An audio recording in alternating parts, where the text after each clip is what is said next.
बाबर आजम का मैं जिक्र करूंगा तो लोग बोलेंगे जी विराट कोहली और रोहित शर्मा के बगैर भी तो इंडिया जीत रहा है। मतलब वो इसलिए जीत रहा है कि वो अपना टाइम पूरा कर चुके हैं ना। बट बाबर आजम, रिजवान, शाहीन, आपकी करंट ऐसी इन्वेस्टमेंट आपने कर दी है उनके ऊपर, इतना टाइम उन पर लगा है कि आप उन सबको साथ निकाल कर और फिर पूरी जूनियर टीम खिलाकर बाद में अगर आपको यही करना पड़े, और आप देखिएगा यही होगा क्योंकि हम रिएक्टिव किस्म की प्लानिंग बनाते हैं, तो चलना चाहिए था। तनवीर अहमद ने एक आंख से आपको देखा था जब आपने कहा कि विराट कोहली और उनका टाइम पूरा हो चुका है, विराट और रोहित का। ये तो मानते ही नहीं, ये तो मानते ही नहीं। यकीन माने, आप जर्नलिस्ट हैं, मैं हूं, हम ये बात करेंगे, लोगों को शायद बुरा लगेगा या दुख होगा पाकिस्तानी फैंस को, बट ये रियलिटी है कि पाकिस्तान और हमारे हमसाये देश भारत की क्रिकेट टैलेंट में बहुत फर्क पड़ रहा है और ये गैप बढ़ता जा रहा है, दिनों में महीने वाला गैप बढ़ता जा रहा है। आप तो कहते हैं कि विराट कोहली और रोहित शर्मा के ना होने से इंडिया की टीम हार जाएगी। नहीं, आपने सीरीज से पहले कहा था। नहीं, सीरीज से पहले ये नहीं बोला था मैंने। आप मेरी बातें भूल जाते हैं भाई। मैंने सीरीज से पहले ये बोला था कि अब देखूंगा कि विराट और रोहित शर्मा के बगैर क्या होता है। लेकिन उसके बाद आपने अगले शो में मुझे क्या बोला, आप अपनी बात पे कायम है। ठीक है, मैंने बोला जी मैं अपनी बात पे कायम हूं। इन्होंने गलत साबित किया, इन्होंने बगैर उन दोनों के अच्छा परफॉर्म किया। टाइम पूरा कर चुके थे अपने, टाइम भी पूरा दूसरी बाबर और रिजवान तो नहीं टाइम पूरा कर चुके ना भाई। ये मैं कह रहा हूं, बाबर आजम को वापस टीम में शामिल किया जाए, बाबर आजम को लेकर आए, शाहीन शाह अफरीदी को लेकर आए, रिजवान को लेकर आए, लेकिन जब ये खिलाड़ी टीम में होते हैं, परफॉर्मेंस नहीं दिखा रहे थे इतने टाइम से, तब आप लोग कह रहे थे कि इन 3 प्लेयर्स की वजह से हमारी पाकिस्तान क्रिकेट टीम लैग कर रही है, कहीं ना कहीं परफॉर्मेंस नहीं दिखा पा रही, तो इन प्लेयर्स को हटा दें। लेकिन जब पीसीबी ने इतना बड़ा स्टेप ले लिया और इन प्लेयर्स को हटा दिया, तो आप अब ये सपोर्ट में आ गए हैं। इन्होंने तो कहा कि इंडिया वो जो मतलब नहीं कर पाएगा क्योंकि हिलता हुआ गेंद खेलना आसान नहीं है इनके मुताबिक। आपकी क्या असेसमेंट है उस टेस्ट मैच की? बहुत शानदार टेस्ट मैच हुआ। देखिए, सीरीज जब शुरू हुई थी तो मेरी ये राय थी कि 2 बड़े प्लेयर्स पे बीच में जसप्रीत बुमराह ने एक टेस्ट फिनिश किया, बहुत दाद देना पड़ेगी देखें इंडियन सेटअप को। यहाँ पर अगर हमने अपने सीनियर्स को ड्रॉप किया है या रेस्ट करवाया है जो भी है, तो उसकी जगह जो भी लड़के आए हैं हमारे पास जूनियर्स ही हैं।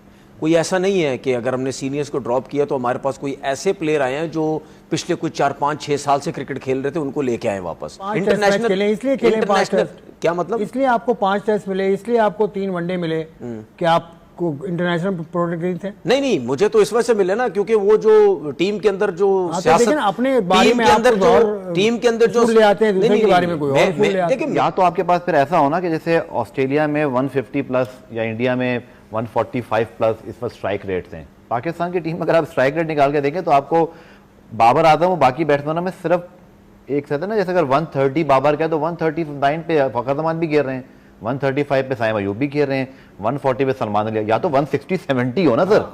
तो मेरा ये मानना है कि आप एक जेन्युइन बैट्समैन, अब देखें बाबर आजम का मैं जिक्र करूंगा तो लोग बोलेंगे जी विराट कोहली और रोहित शर्मा के बगैर भी तो इंडिया जीत रहा है। वो इसलिए जीत रहा है कि वो अपना टाइम पूरा कर चुके हैं ना। बट बाबर आजम, रिजवान, शाहीन, आपकी करंट ऐसी इन्वेस्टमेंट आपने कर दी है उनके ऊपर, इतना टाइम उन पर लगा है कि आप उन सबको साथ निकाल कर और फिर पूरी जूनियर टीम खिलाकर बाद में अगर आपको यही करना पड़े, और आप देखिएगा यही होगा क्योंकि हम रिएक्टिव किस्म की प्लानिंग बनाते हैं। मुझे नहीं पता अगर आप 150 के स्ट्राइक रेट को अप्रोच करोगे तो आप उल्टा हो जाओगे, गलत हो जाएगा। तो मेरा ये ख्याल है कि आपको थोड़ा सा मिक्स एंड मैच लेकर चलना चाहिए था। तनवीर अहमद ने एक आंख से आपको देखा था जब आपने कहा कि विराट कोहली और उनका टाइम पूरा हो चुका है, विराट और रोहित का। ये तो मानते ही नहीं, ये तो मानते ही नहीं। नहीं, मैंने तो देखा ही नहीं। ये तो मानते ही नहीं। कैसे कह रहा हूं कि उन्होंने अपनी क्रिकेट खेल ली।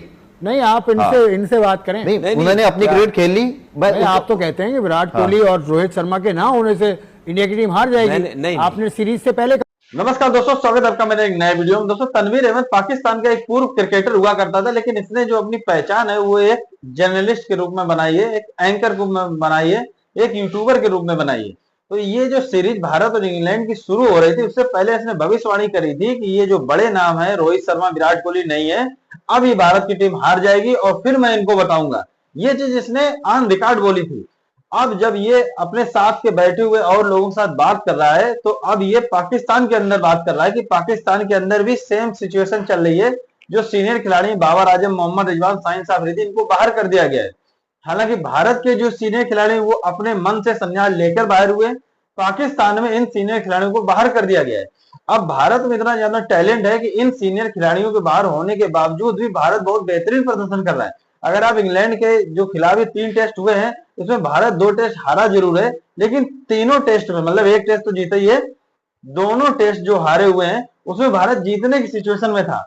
और पाकिस्तान में ये जो सीनियर खिलाड़ी बाहर किए गए हैं इनके बाद में टीम की दुर्गति बहुत बुरे लेवल की हो गई और उसके बावजूद भी तनवीर अहमद, बाबर आजम, मोहम्मद रिजवान, रोहित शर्मा, विराट कोहली की बराबरी करता है और कभी कभी बाबर आजम, मोहम्मद रिजवान को इन दोनों से ऊपर हटता है। तो पाकिस्तानियों ने ही इसकी बोलती बंद करी। चलिए ये वीडियो देखते हैं और मैं मिलता हूं वीडियो के अंत में। सीरीज से पहले ये नहीं बोला था मैंने, आप मेरी बातें भूल जाते हैं भाई। मैंने सीरीज से पहले ये बोला था कि अब देखूंगा कि विराट और रोहित शर्मा के बगैर क्या होता है। लेकिन उसके बाद आपने अगले शो में मुझे क्या बोला, आप अपनी बात पे कायम है।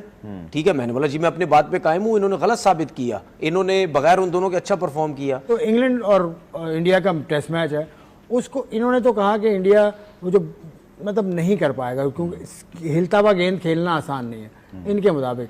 आपकी क्या असेसमेंट है उस टेस्ट मैच की? बहुत शानदार टेस्ट मैच हुआ। देखिए सीरीज जब शुरू हुई थी तो मेरी ये राय थी कि दो बड़े प्लेयर्स फिर बीच में जसप्रीत बुमराह ने एक टेस्ट फिनिश किया। बहुत दाद देना पड़ेगी देखें इंडियन सेटअप को यहाँ पर कि तीनों टेस्ट में अगर आप देखें तो वो विनिंग पोजीशन में थे। 380 चेस रोज रोज नहीं होते जो पहले टेस्ट मैच हुए, वहाँ वो बेहतर कर सकते थे बट दे वर कंपेटिटिव। दूसरा मैच बुमराह के बगैर जीते। तीसरे टेस्ट में दे केम वेरी नियर, 22 रन की डिफीट थी जो बहुत ही शानदार मैच हुआ, हम सब ने इसको एंजॉय किया। ये बात तो भारत ने साबित कर दी कि उनके पास जो टैलेंट है और वो अब भी, जबकि अभी उनके पास बड़े नाम नहीं बने, Shubman Gill is very young captain. इसी तरह आप जायसवाल को देखें, आप पंत वापस आए हुए हैं, इसी तरह KR राहुल। आई थिंक मुझे थोड़ी हैरानगी हुई कि जैसे वो नायर को जो वापस लेकर आए, जिसने बहुत पहले एक बड़ी इनिंग खेली थी, अब वो वापस आए। मुझे थोड़ा सा उन पर ये ज़रूर हुआ कि इंडिया ऐसे करता नहीं है कि बहुत पुराना किसी प्लेयर को वो वापसी कराएं।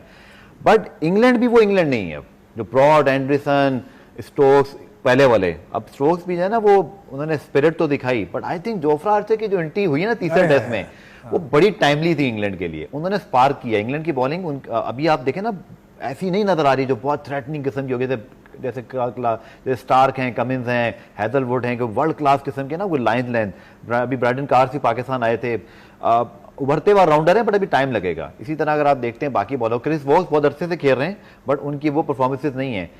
तो इंडिया ने उसका फायदा भी उठाया, लेकिन ये बड़े लकी हैं इंग्लैंड वाले के 2 टेस्ट मैचेस ऐसी पोजीशन में आके उन्होंने जीत लिए जो शायद इंडिया इनसे छीन सकता था। चलिए जी, आप गुफ्तगू खत्म हो गया, वक्त खत्म हो गया।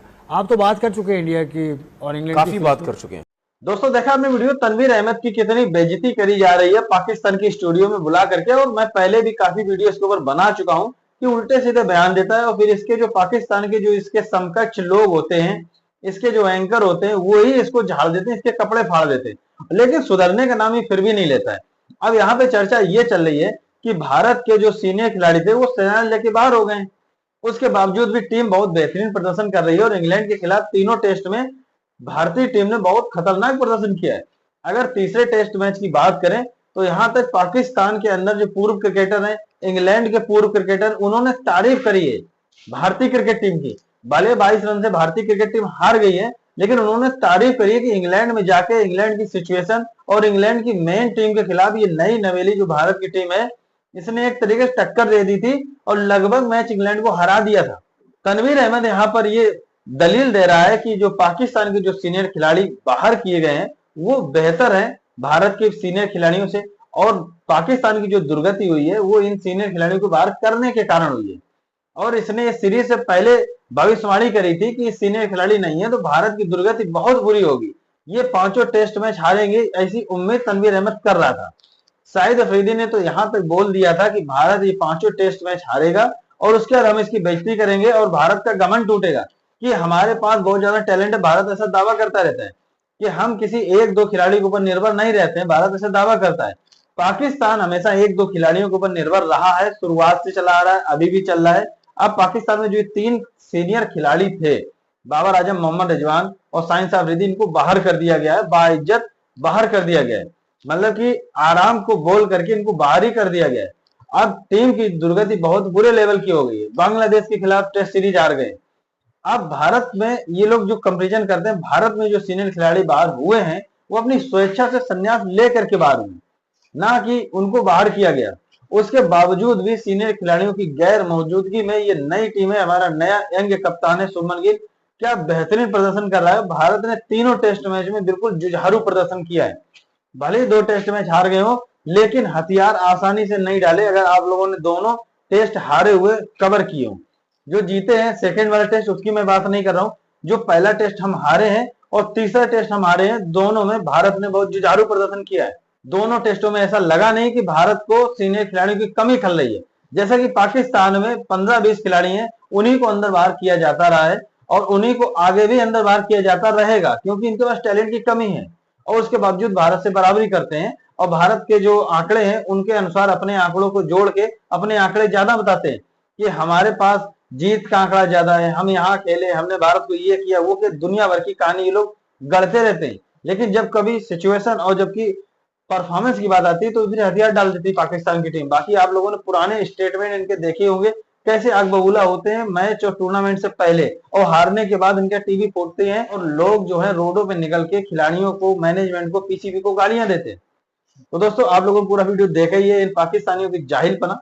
और अगर आपने चैनल नहीं सब्सक्राइब किया तो कृपया चैनल सब्सक्राइब करें, वीडियो को लाइक करें, वीडियो शेयर करें। मिलते हैं नेक्स्ट वीडियो में, तब तक के लिए जय हिंद, वंदे मातरम।